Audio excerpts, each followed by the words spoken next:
Imagine that you have you don't have to imagine, many of us are blessed with such things. You have a child that is the apple of your eye. This child is just filled with joy and promise for the future and just amazing. And then imagine, chas v'chalila, terrible thing happens, you get informed that your wonderful, amazing child is suffering from a terrible illness, and it's fatal, and the child is going to experience terrible suffering before the child dies. It's heartbroken, what a terrible tragedy. And then your heart is uplifted because you're told there is a cure. There's a clinic in a certain place that can cure this disease for your child. You rush off to this part of the world to find the clinic, and you get to the clinic and they tell you, you know what, the community's been abusing the clinic, so we've shut it down. The cure is not available. That's how we need to feel about the loss of the Beis HaMikdash. We relate to it with such distance. But the fact is, as we're going to learn, ein misa b'loi chet ve'en yisurin b'loi oven, the suffering in the world is all the consequence of sin. If not our own sin, the sin of people, the sin of society, but all the suffering in the world. People often ask, why does the Rebbeinu Shem do it? And why is there tragedy? And why is there suffering? All the suffering in the world is because of the wrongdoing that we commit. And the Beis HaMikdash is given us as an opportunity to repair the wrongdoing and restore our relationship with Hashem so that the consequences aren't necessary. We can remove suffering from the world. We've got the Beis HaMikdash for that. But we haven't. We don't have the Beis HaMikdash. That's what we should feel. When we go to Yerushalayim and we stand at the Kosel, we should feel we're standing at that clinic and we're seeing its ruins. It's not there, something else has been put in its place, and that institution doesn't have the capacity to heal the diseases at all. Let's look at the sugya and see what we learn, and if you listen right till the end of the shir, there's hope and optimism. Repair and restore, kýpr gvrא lo kýpr kmיה Shemיא Zevachim Daf Yomi Zevachim and beis. The Gemara asks, Ibayeluhu, kipru al ma shebou or lo kipru. We've learned in the Mishnah that kodshim, other than a korban chatos, that was brought shelo lishmo, that was brought with the wrong intention, the korban is still brought. You still bring the korban as an nedava. The korban is like a voluntary korban. But it doesn't count for the owner. In other words, the owner has to bring another korban as well. That his duty has not been fulfilled, but the korban is not completely possible. The Gemara here asks, but does it have an effect of atonement? If this is a korban asham or a korban olah that's been brought to atone for some wrongdoing, has it had that atonement? So you might say, but what does it matter? He has to bring a second one in any case. The second one will be the atonement. What relevance is it if the first one was the atonement? Says Rashi, v'nafke mina shelo yid'ag min ha'yisurin beinatayim. Does he have to worry about suffering in between? That's an amazing Rashi. I sat on this Rashi just for a long time, looking at these words and thinking how far we are from things. That a person does something wrong. A person didn't fulfill a mitzvah's aseh properly. A person did a mitzvah's lot aseh, something wrong. We should be doeg min ha'yisurin. We should be worried about the consequences. Now, when we're doeg about yisurim, when we worry about consequences, that doesn't mean that we're paralyzed by fear and worry. It means that the worry brings us to tshuva, that the worry brings us to repair, that the worry brings us to tefillah. But to understand, to be able to look, we think we just do tshuva. It comes Rosh Hashanah, it comes Yom Kippur, month of Elul. We go through things that we've done wrong and we try and do tshuva for it. But that feeling of yid'ag min ha'yisurim, what have I done? I've brought suffering into the world. I've brought more harm into the world. I've brought damage and destruction into the world. That's yid'ag min ha'yisurim. And that worry about what I've brought into the world can only be diminished or removed through proper kapara, through proper atonement. So the Gemara is saying, yes, a person brings a korban, goes to the Beis HaMikdash, he brings a korban, and the kohen messes up and has the wrong intention. And so he's got to bring another korban. He's got to go and he's got to find the animal and he's got to bride the animal and bring it to the Beis HaMikdash. That takes time. What is his mental and emotional state between the period of the first korban that was spoiled and the second korban which will do the atonement? Does he have to be worried during that time? Does he have to be focused on tshuva and tefillah, on prayer and repentance to make sure that he doesn't suffer consequences during that period of time? And this links to the Gemara in Shabbos, where we've got Rav Ami uses in Shabbos Daf Nun Hey, where Rav Ami says, "Ein mita b'lo chet ve'ein yisurin b'lo avon." There is no death without sin, there is no suffering without wrongdoing.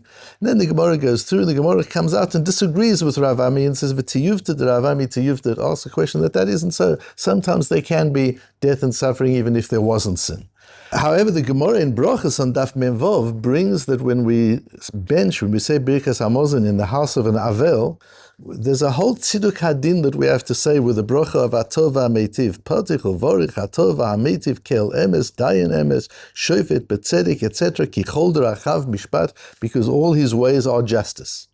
Says the Bahag in Tosfos, you shouldn't say that Ki Kol Derachav Mishpat, that all God's ways are justice, because we've established in the Gemara in Shabbos that sometimes there can be harm and there can be damage, suffering, pain, death, not because of wrongdoing. It's not because of justice. It's for some other thing that Hashem has in mind. Hashem can bring hardship on people where they don't deserve it. It's not mishpat. And so you shouldn't use the words mishpat, is what the Bahag says. Says Tosfos, nevertheless, miyu bekach ein lamachko. That's not a good reason to change the gear, so you should still say it. And the Shulchan Aruch paskins in Yoredei Siman Shin Ayin Tes, that you say that in the benching that one does in the house of an Ovel, you say, Atov v'hamitiv kel emet, dayan emet, shofet betzedek. You use those words, shofet betzedek. So we see from there that there is a correlation between suffering and wrongdoing. And the Ramban in Teres HaAdam and others say it doesn't always correlate to the person. Why do bad things happen to good people? It can happen. Bad things can happen to good people. But bad things wouldn't happen in the world if everyone was good. That's what's important to understand. There is correlation between wrongdoing and bad things that happen. In that case, when we do wrong, we're dialing up the capacity for suffering, for pain in the world, for death in the world. Every time we do something wrong, we're dialing up, we're making a difference, we're damaging the world in that way. And the way to restore that is through kapara. And until we've done kapara, then doig mina yisurim ben asayim. We should be worried about the suffering we've been brought into the world through the wrongdoing that we've done. And we learn as we've gone through the Gemaras, and we're learning in Kodshim, even things we do unintentionally, even things we do by mistake. It doesn't matter. When we do something wrong, we're increasing the capacity for infection. When we infect the world halachically, or we infect the world ethically, we infect the world morally, we infect the world physically as well. There's an absolute correlation between moral infection and physical infection, between spiritual infection and physical infection. And we need to be sensitive to that. We need to feel that. That just as people are so conscious about their health nowadays, and they watch and they monitor what they eat, what they do, and if they've eaten something wrong, then what do you do to repair it? You do certain exercises, you eat something else, constantly monitoring. And what about spiritual health? What about monitoring the impact that our actions and states of mind have, not only on our own health, but on the health of the people around us as well? That's something we need to become much more conscious of. V'nafkimina shelo yid'ag mina yisurin be'natayim, says Rashi. When the Gemara asks, what is the status of this kapara? Does this korban work to do kapara for the person? And asked Rashi, but what's the difference? He's going to bring a second one and that will be the kapara. Yes, but there's time in between. The time in between the first sacrifice and the second one. What's the state of mind of this person? Should he be worried? And what made me look at this Rashi and think to myself, we're not even worried when there's no korban. We're not even worried all the time. We do our various, God forbid, we do things every single day. Do we we worry and say, I've got to do tshuva, I've got to fix this, I've got to repair this, because I've brought the potential for avon and for mitai into the world? We don't even think that way. And how we have to think that way and have to understand that just as we don't want to do anything that risks the health and well-being of the people around us, if we're not well, if we have an infectious illness, we wear a mask, we stay at home, we don't mix with people, we don't want to infect people. But when it comes to Averas, we don't feel that infection. We don't feel that moral responsibility and that communal responsibility for one another. And that's something we need to feel. It goes further than that. The Gemara is also amazing at the bottom of Davov. The Gemara brings, Toshma wants to bring a proof on another question. V'samach yado al rosh ha'olav v'nitzalo l'chaper alav. The Pasuk says in Vayikro that the person bringing the korban should do smicha, he should lean on the animal, v'nirtzalo, and he will be that will appease Hashem, l'chaper alav, to be atoned for him. Ask the Gemara, v'chi smicha mechaperet? It's not the smicha, it's not the leaning on the animal that brings about the atonement. V'alo ein kapara ela bedam. It's the ritual, it's the practices around the blood of the korbanot that brings the kapara. What's the smicha got to do with it? What's the leaning got to do with it?